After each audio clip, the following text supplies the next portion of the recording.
today I'm back with another new part of the chapter number 11, transportation in animals and plants. So friends, let's get started without any delay. Next topic है हमारा third part का topic है हमारा एक्सीलेटरी system in humans. इसके पहले वाले part में मैंने आपको एक्सीलेटरी सिस्टम इन एनिमल्स पढ़ाया था, उनका पूरा एक्सीलेटरी सिस्टम पढ़ाया था। अभी हम आपको ह्यूमंस का पढ़ाएंगे। चलो फ्रेंड्स स्टार्ट करते हैं। The waste which is present in the blood has to be remove from the body. जो भी वेस्ट हमारे ब्लड में मौजूद होता है उसको हमारी बॉडी से रिमूव करना पड़ता है, वो हमारी बॉडी से रिमूव हो जाता है। How can this be done? ये कैसे होता है? मतलब जो वेस्ट होता है हमारी बॉडी में उसको हम ब्लड में, जो हमारे ब्लड में मौजूद होता है वेस्ट, उसको हम अपनी बॉडी से कैसे रिमूव कर सकते हैं? A mechanism to filter the blood is required. एक मैकेनिज्म की जरूरत होती है जिसके थ्रू फिल्टर होता है ब्लड, और ब्लड का फिल्टर रिक्वायर्ड होता है, जरूरत होती है उसकी। This is done by the blood capillaries in the kidneys. ये ब्लड कैपिलरीज के थ्रू होता है जो कि हमारी किडनीज में मौजूद होते हैं। हमारी 2 किडनीज होती है इसलिए हम किडनीज बोलेंगे। When the blood reaches the 2 kidneys, it contains both useful and harmful substances. जब ब्लड हमारी किडनीज में आता है, रीच होता है, पहुंचता है, तो उसमें 2 सब्सटेंसेस होते हैं, एक हार्मफुल और एक useful. The useful substances are absorbed back into the blood. जो यूजफुल सब्सटेंसेस होते हैं, जो कि हमारी बॉडी के लिए उपयोगी होते हैं, वो हमारी बॉडी के लिए अच्छे होते हैं, उनको क्या करता है ब्लड? एब्जॉर्ब कर लेता है, फिर से वापस उनको एब्जॉर्ब कर लेता है अपने अंदर। और जो हार्मफुल सब्सटेंसेस होते हैं, the waste dissolve in water are removed as urine. तो जो हार्मफुल सब्सटेंसेस होते हैं वो वाटर के फॉर्म में डिजोल्व हो जाते हैं और यूरिन के थ्रू हमारे शरीर से बाहर निकल जाते हैं। From the kidneys the urine goes into the urinary bladder through tube like ureters.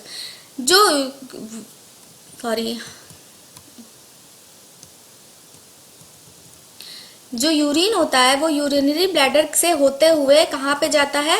Ureters में जाता है। यहाँ पे फिगर मैं आपको एक्सप्लेन कर देती हूँ।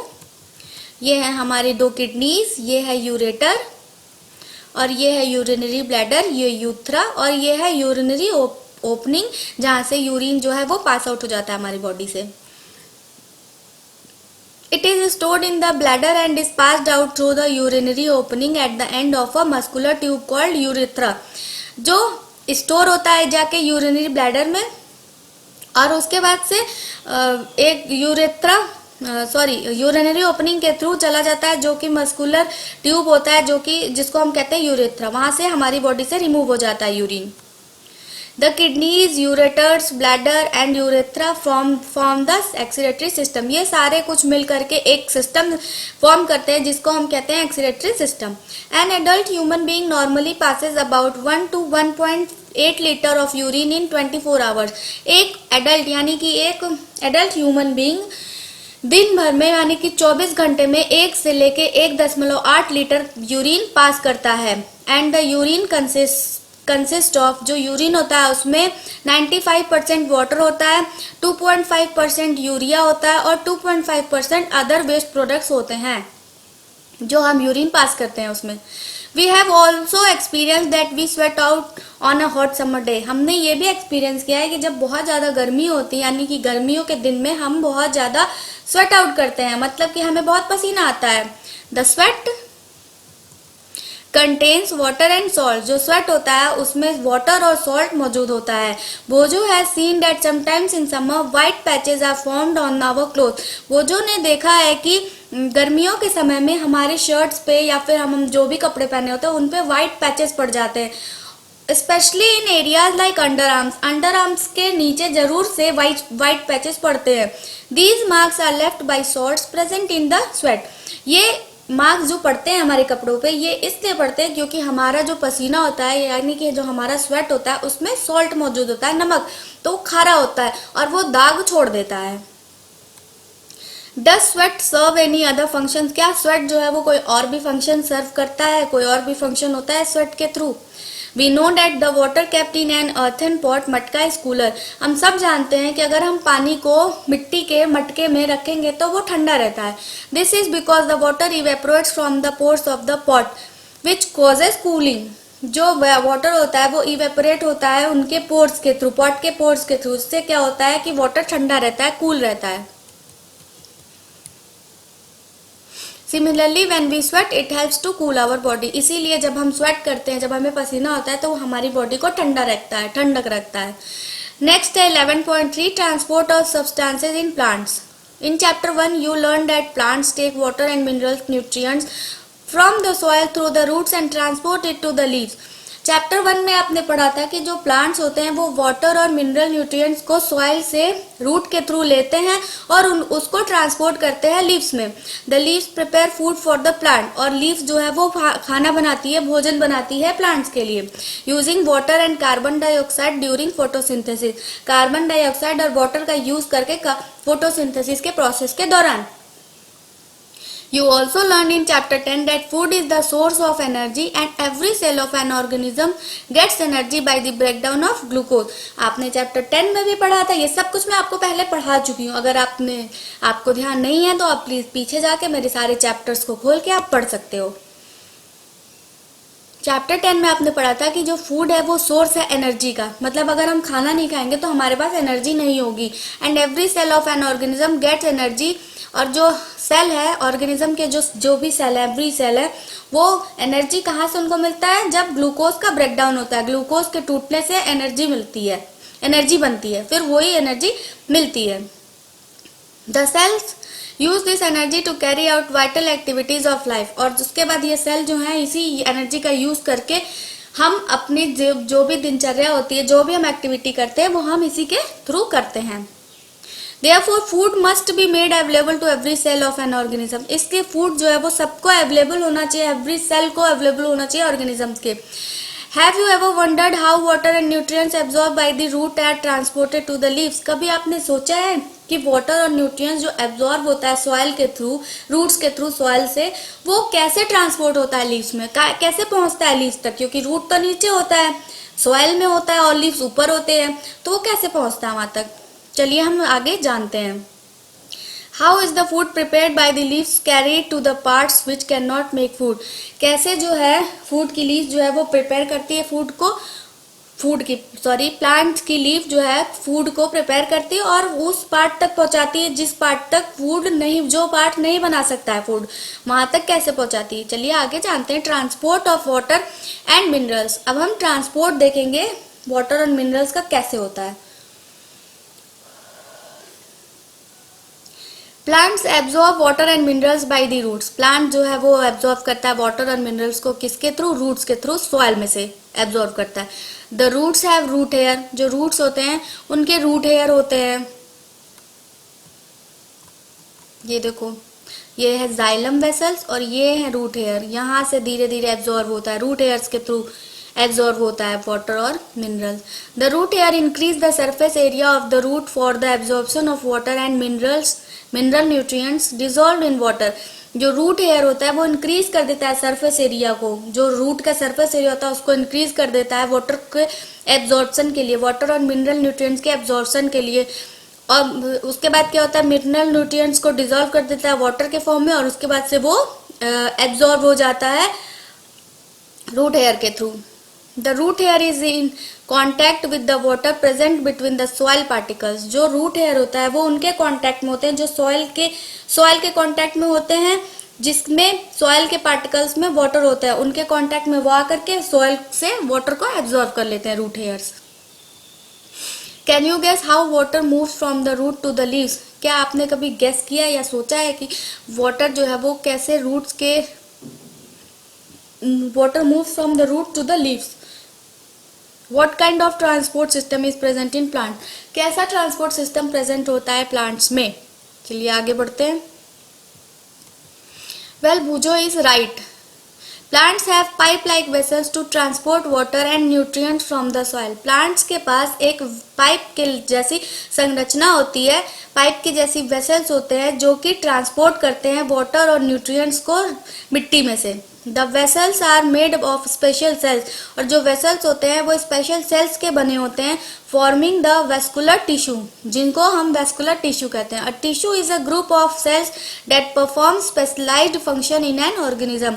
जो एक टिश्यू होता है वो एक ग्रुप होता है सेल्स का जो कि एक स्पेशल फंक्शन परफॉर्म करता है ऑर्गेनिज्म में। The vascular tissue for the transport of water and nutrients in plant is called xylem. जो vascular tissue होता है जो कि वाटर को और न्यूट्रिएंट्स को ट्रांसपोर्ट करता है प्लांट्स में, उसको हम जाइलम कहते हैं. The xylem forms a continuous network of channels that connects root to the leaves through the stem and branches and thus transports of water to the entire plant. जो xylem होता है वो एक कंटिन्यूअस नेटवर्क होता है, channels का network होता है, जिससे क्या होता है कि वो कनेक्ट करता है रूट को लीफ से, जिसके थ्रू रूट्स के थ्रू वाटर और न्यूट्रिएंट जो है वो प्लांट्स को अवेलेबल होता है, वो प्लांट्स को ट्रांसपोर्ट होता है. You know that leaf synthesis food. आप ये जानते हैं कि लीफ जो है वो फूड बनाती है वाटर और कार्बन डाइऑक्साइड के प्रेजेंस में ड्यूरिंग द फोटोसिंथेसिस के प्रोसेस में फूड बनाती है leaves. The food has to be transported to all parts of the plant. और जो फूड बनाती है वो सारे पार्ट्स को प्लांट के ट्रांसपोर्ट होता है. This is done by the vascular tissue called the phloem. और ये क्या होता है, जो ट्रांसपोर्ट होता है वो फ्लोएम के थ्रू होता है. दस xylem and phloem transport substances in plants. इसलिए जाइलम और फ्लोएम जो है वो ट्रांसपोर्टर होते हैं, वो ट्रांसपोर्ट करते हैं सारे सब्सटेंसेस को प्लांट्स में. नेक्स्ट बढ़ते हैं हम activity 11.3. Take a large potato and peel off its outer skin. आपको एक बड़ा सा पोटैटो यानी कि आलू लेना और उसके छिलके को उतार लेना है, पील कर लेना है. Cut on its off its end to make the base flat. एक एंड को उसके कट करके एक बेस बनाना है आपको जो कि फ्लैट होना चाहिए. Now make a deep and hollow cavity on the opposite side. उसके अपोजिट जहाँ पे आपने फ्लैट बेस बनाया उसके नेक्स्ट अपोजिट में आपको एक डीप गहरा होल बनाना है आपको. Fill half of the cavity with sugar solution and mark the level by inserting a pin in the wall of the potato. अब आपको हाफ कैविटी में पोटैटो के शुगर सॉल्यूशन फिल कर देना और जहां तक आपने शुगर सॉल्यूशन फिल किया है वहां पे आपको एक पिन के थ्रू मार्क कर देना है कि मतलब हमने यहां तक शुगर सॉल्यूशन फिल करा है. और वो जो आपको पिन इंसर्ट करना है वो पोटैटो के वॉल में इंसर्ट करना है. Put the potato into a dish containing a small amount of water. फिर एक पोटैटो के एक डिश में रख देना है थोड़ा सा पानी डाल के. इस तरीके से देखिए ये आपका पोटैटो है, ये शुगर सॉल्यूशन हमने यहाँ तक फिल किया, ये पिन से मार्क कर दिया, ये टिन है और यहाँ पे इतना वाटर हमें फिल कर देना है. Make sure that the level of water is below the level of the pin. आपको ये ध्यान रखना है कि जो आपने पिन इंसर्ट किया है उसके नीचे ही आपको पानी रखना है, नीचे तक ही. Allow the apparatus to stand for a few hours. उसके बाद आपको कुछ घंटे के लिए इनको छोड़ देना as it is. You would find an increase in the level of sugar solution. उसके बाद जब आप देखेंगे तो आपको sugar solution में एक increase दिखाई देगा. How did water get inside the potatoes? तो फिर आपको ये सोचना है, आप ये सोचेंगे कि वाटर जो है वो पोटैटो के अंदर कैसे गया. For every short distance water can move from one cell to another. हर एक छोटे से छोटे सेकेंड में, छोटे से उसमें शॉर्ट डिस्टेंस में वाटर जो है वो मूव करता है एक सेल से दूसरे सेल में. In the same way water reaches xylem vessels of the root from the soil. इसी तरीके से सॉइल से भी वाटर जो है वो जाइलम वेसल्स के थ्रू एक सेल से दूसरे सेल में बढ़ता है, इंक्रीज होता है. Transpiration. In class 6, you learned that plants release a lot of water by the process of transpiration. Class 6 में आपने पढ़ा था कि जो प्लांट्स है वो बहुत सारा पानी रिलीज करती है. किस प्रोसेस के थ्रू? ट्रांसपीरेशन के प्रोसेस के through. Plants absorb mineral, nutrients and water from the soil. Plant जो है वो मिनरल और न्यूट्रिएंट्स को सॉइल से एब्जॉर्ब करते हैं.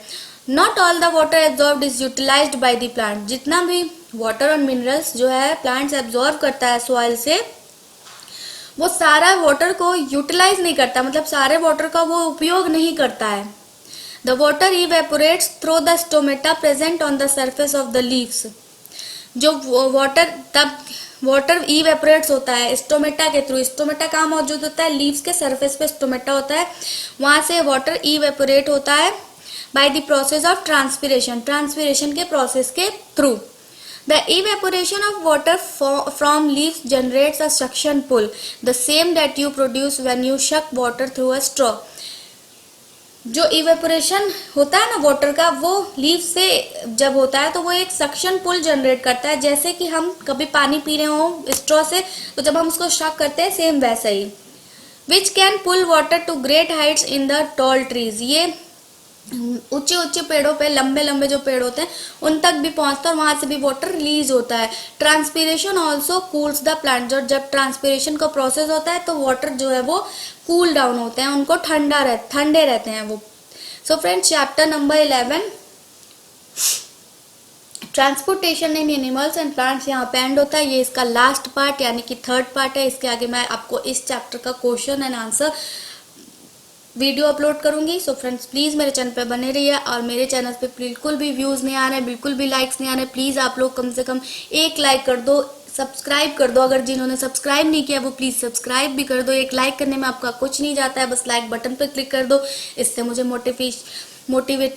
मोटिवेशन मिलेगा और मैं और भी वीडियोस अच्छे अच्छे आपके लिए ला पाऊंगी। सो फ्रेंड्स, मिलती हूँ अपने नेक्स्ट वीडियो में। Till then, bye and take care.